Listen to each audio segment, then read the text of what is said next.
अस्मात् गुरुं प्रपद्येत जिज्ञासु श्रेयोत्तमं शाब्दे परे च निष्णातं ब्रह्मण्युपशमाश्रयम्. अर्थात, म्हणून परमश्रेय जाणण्याची ज्याला इच्छा असते त्याने वेदातील निर्दिष्ट ब्रह्मामध्ये व परब्रह्मामध्ये प्रवीण असलेल्या व निवृत्त मार्गाच्या ज्ञानी अशा गुरुला शरण जावे. समान पुण्ये समपद प्राप्ती त्यासी स्पर्धा कलहो करीती आपणाहुनी ज्या अधिक स्थिती त्यांचा द्वेष चित्ती अहर्निशी जैसे राजे मंडळवर्ती राज्य लोभे कलहो करती तैशी स्वर्गस्था कलह स्थिती द्वेषे होती अति दुःखी पतन भये कलह द्वेष गोडी क्षयाचे पावे पुण्य जोडी अधोमुख पडती बुडी याज्ञिके बापुडी चरफडती एवं स्वर्गसुख उल्लासू मानिती ते केवळ पशु प्रत्यक्ष तेथ द्वेषनासू असम साहसो नित्य कलहो सेविलाची विषयो नित्य सेविती परी कदा नवे मानसी तृप्ती तरी मिथ्या म्हणून नेणती हे मोहक शक्ती मायेची जैसे वेशेचे सुख साजणे वित्त घेऊनी ओसंडणे तेवी विषयांचा संगो धरणे तव तव होणे अति दुःखी या लागी उभयभोग उपाया जे जे वर्तविले गाराया ते ते जाण ठकिले माया तिथे गेले वाया उत्तम आयुष्य कर्मभूमी नरदेह प्राप्त हे पूर्ण निज भाग्यांचे मथित देव नरदेह वांछित ते देव केले व्यर्थ विषयार्थी एवं विषयांची आसक्ती माया ठकिले नेणो किती या लागी विषयांची विरक्ती करावी गुरुभक्ती तेची सांगो जाणोनी विषयांचे नश्वरपण पावावया लागी ब्रह्मपूर्ण सद्गुरुसी अनन्य शरण रिघावे संपूर्ण श्रद्धायुक्त सद्गुरु वचन मात्रे माया तरुणी हा निश्चयो राया येणे सद्भावे लागतो पाया पावावया निज स्वार्थू गुरु ऐसे जे म्हणणे तेही आहे बहुसालपणे ऐक राया ती लक्षणे तुझ कारणे सांगेन एक वेदाध्ययन गुरु एक व्याख्यान दानी उदारू एक ज्योतिष ज्ञानी गंभीरू परिते सद्गुरु न म्हणती ज्ञाते. अर्थात, उदाहरणार्थ ज्या लोकांचे पुण्य समान असते त्यांना स्वर्गात समान पदाची प्राप्ती होते, पण ते सुख भोगतानाही परस्परात स्पर्धा असते. तसेच आपल्यापेक्षा वरच्या पातळीवर जे स्वर्गात सुख भोगतात त्यांच्याविषयी स्वर्गातही मत्सर वाटत असतो. इहलोकात जसे मांडलिक राजे आपापसात भांडतात तसेच स्वर्गस्थही द्वेषाने भांडतात. पतनाची भीती, कलह, द्वेष यांच्या ओढीने पुण्याचा साठा संपतो आणि बिचारे यज्ञ करते स्वर्गातून खाली येतात. म्हणूनच जे स्वर्गसुखाचा हव्यास धरतात ते केवळ पशु होत, कारण द्वेष, नाश, भांडण, असहिष्णुता असे दोष तेथे असतात. एकदा भोगलेला विषय पुन्हा पुन्हा भोगतात तरी समाधानी होत नाहीत आणि कधीही तृप्ती न करणारे विषय मिथ्या आहेत हे ते जाणत नाहीत. हीच मायेची मोहशक्ती आहे. वेशेकडून मिळणारे सुख म्हणजे पैशांचा नाश आणि शक्तिनाश आणि शेवटी पश्चाताप. याप्रमाणेच जशी विषयशक्ती वाढत जाते तसे दुःखही वाढते. म्हणूनच हे सत्य आहे की इहपर सुखाच्या मागे जे लोक लागतात त्यांना माया ठकविते आणि त्यांचे आयुष्य फुकट जाते.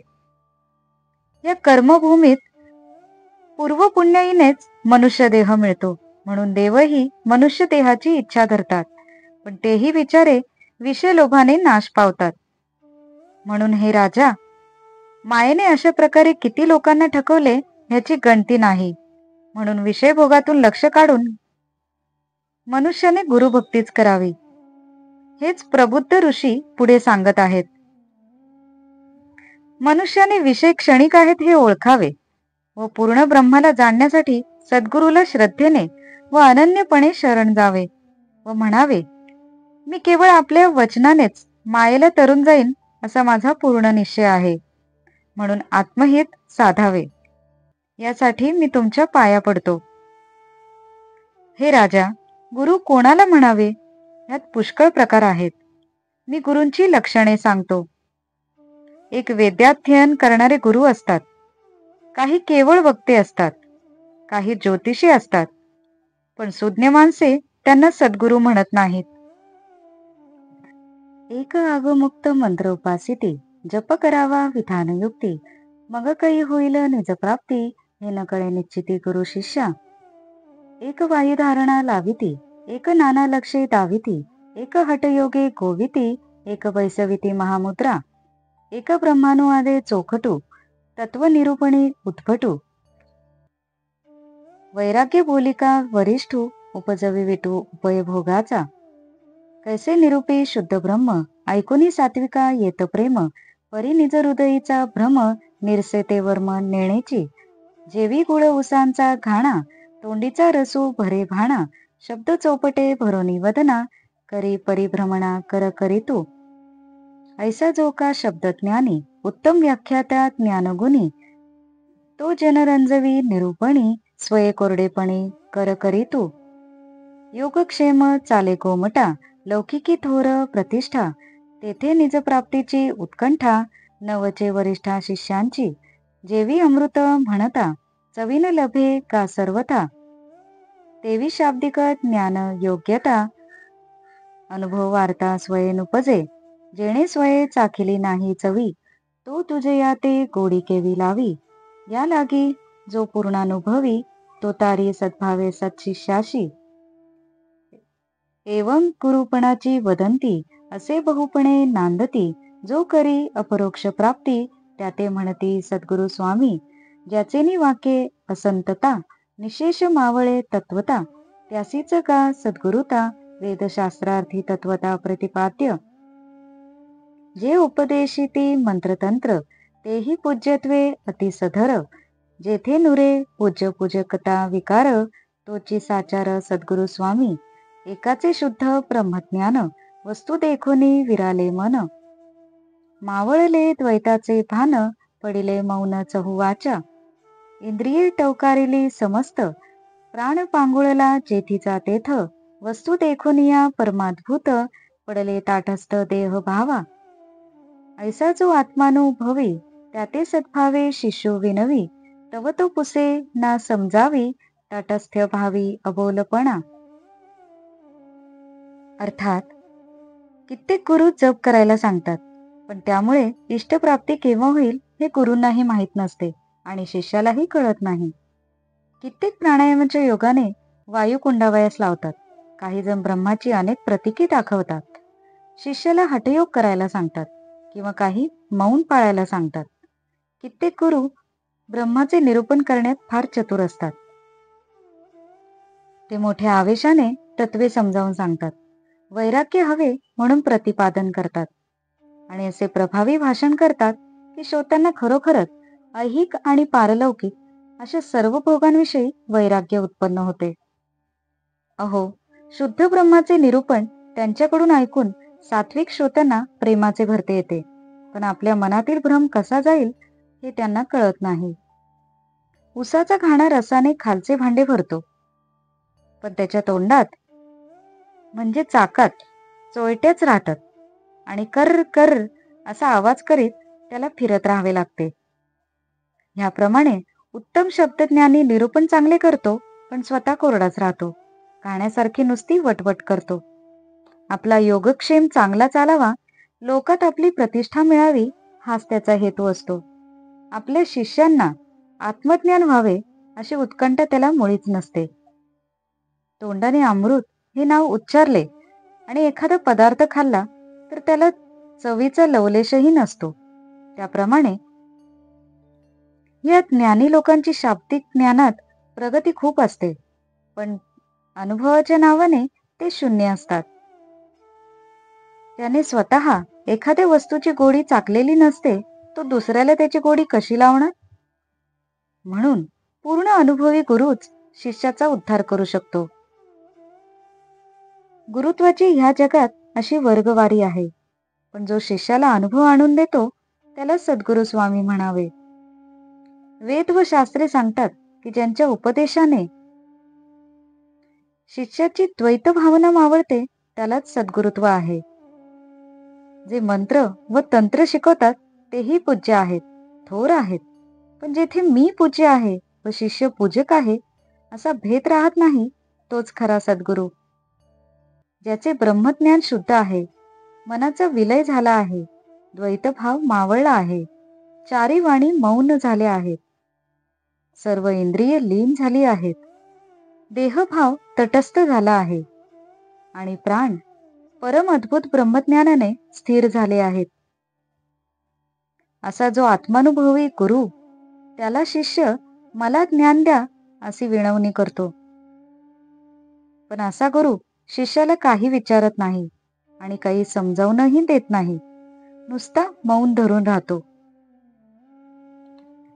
एका अनुभवा आले ब्रह्म, फिटला बाध्य बाधकतेचा भ्रम, मोडले द्वैत भावाचे कर्म, जगी विषम असेना, परी अचुंबित वर्तणे, अघट मान कर्म करणे, अत्यंत उग्रता मिरवणे, दुर्धरपणे भयानकू, आपण आपणिया माझी हसत, ध्वनिते बोले परमार्थ, तेथे बोधेना शिष्याचे चित्त, पडे दुश्चित्त ते ठाई, ऐसा जो वर्ते ब्रह्मज्ञानी, त्याची ब्रह्मस्थिती न मने जनी. मा कोण जाईल भाव धरोनी, बोधा लागोनी त्यापाशी, आता सद्गुरूची जी निज लक्षणे, राया सांगेन तुझ कारणे, जे ऐकता अंतःकरणे, सुखी होणे सद्भावे.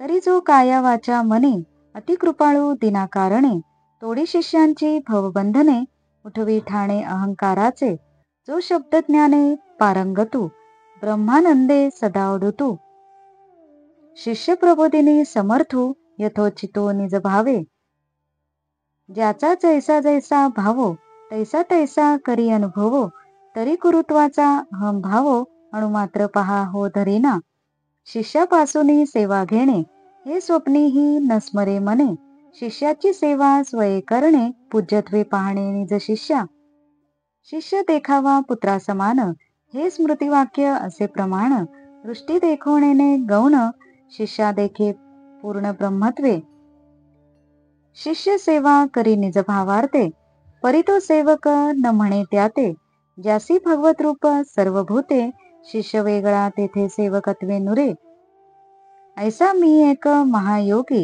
हेही न मिरवी तो जगी, गुरुत्वाचा ताठा अंगी, सर्वथा शिंगी लागो नेदी, आपुल्या योगक्षेमाचे साकडे, स्वप्नीही न घाली शिष्याकडे, शिष्य संकट अति काढे, निवारे रोकडे निजांगे जो, मी एक अकर्ता निजात्मयोगी, म्हणून विषयांते न भोगी, अथवा विषयो निशेष त्यागी, हाही आग्रह अंगी असेना. अर्थात ब्रह्म अनुभवाला आले, सगळा भ्रम नाहीसा झाला, कशालाही काही पाथत नाही, द्वैत भावाचे कर्म संपले, जगातील कशाबद्दलही विषम भाव वाटत नाही असे झाले. तरी जगातच राहावे, पण कोठेही आसक्त नसावे, अशक्य गोष्टी कराव्या, अत्यंत दुर्धर, मनाचा थांग पत्ता लागत नाही अशा प्रकारे वागावे, हे सद्गुरूंचे लक्षण आहे. जो जगाची मूढता पाहून मनातल्या मनात हसत असतो, गूढ आणि कोड्यात बोलून परमार्थ सांगतो, त्यामुळे शिष्याला काही उमज पडत नाही आणि तो गोंधळून जातो. जो ब्रह्मज्ञानी असे वर्तन करतो, त्याची ब्रह्मस्थिती सामान्य माणसांना ओळखू येत नाही. आपल्याजवळ ज्ञानबोधासाठी लोकांची गर्दी होऊ नये या हेतूनेच असा गुरु चमत्कारिक वागतो. हे राजा, सद्गुरूंची जी स्वतःची लक्षणे असतात ती ऐक, त्यामुळे तुझे अंतःकरण सद्भावनेने भरून जाईल. सद्गुरू हा दीन लोकांवर शरीराने प्रत्यक्ष कर्म करून, सांत्वनाचे शब्द बोलून व मनानेही कृपा करतो. शिष्याचा अहंकार कमी करतो, शिष्याला संसाराची बंधने लागणार नाहीत अशी युक्ती करतो. असा गुरु शब्दज्ञानात पारंगत असून स्वतः ब्रह्मदंडात तल्लीन असतो. शिष्याच्या कुवतीप्रमाणे, अधिकाराप्रमाणे कळेल अशा रीतीने बोध करतो. ज्याचा जसा भाव असतो तसाच अनुभव त्याला आणून देतो. पण मी गुरु आहे असा अहंकार मात्र धरीत नाही. शिष्याकडून सेवा करून घेण्याची कल्पना त्याच्या मनात नसते. तो स्वतः शिष्याची सेवा करतो, शिष्याला पूज्य समजतो. असा सद्गुरूचा स्वाभाविक गुण असतो. शिष्याला पुत्रासमान पाहावे असे स्मृतिवाक्य आहे. त्यामुळे शिष्याला गुरु हा पूर्ण ब्रह्मभावाने पाहतो, त्याला कमी समजत नाही. शिष्य आपल्या श्रद्धेने त्याची सेवा करतो, पण सद्गुरू त्याला आपला सेवक म्हणत नाही. ज्याला सर्व भूते भगवंतासारखी होतात, त्याला शिष्य हा सेवक कसा वाटेल? सद्गुरू हा आपण मोठे महायोगी आहोत असे जगात मिरवत नाही. आपण गुरु आहोत असा ताठाही त्याला नसतो. आपल्या योगक्षेमाचा भार स्वप्नातही शिष्यावर घालत नाही. उलट शिष्याचे महान संकटही स्वतः निवारण करतो. मी अकर्ता आहे, मी आत्मयोगी आहे, मी विषयांचा भोग घेणारा असूनही घेणारा नाही असे म्हणत नाही. तसेच मुद्दाम त्याग करण्याचा आग्रह धरीत नाही.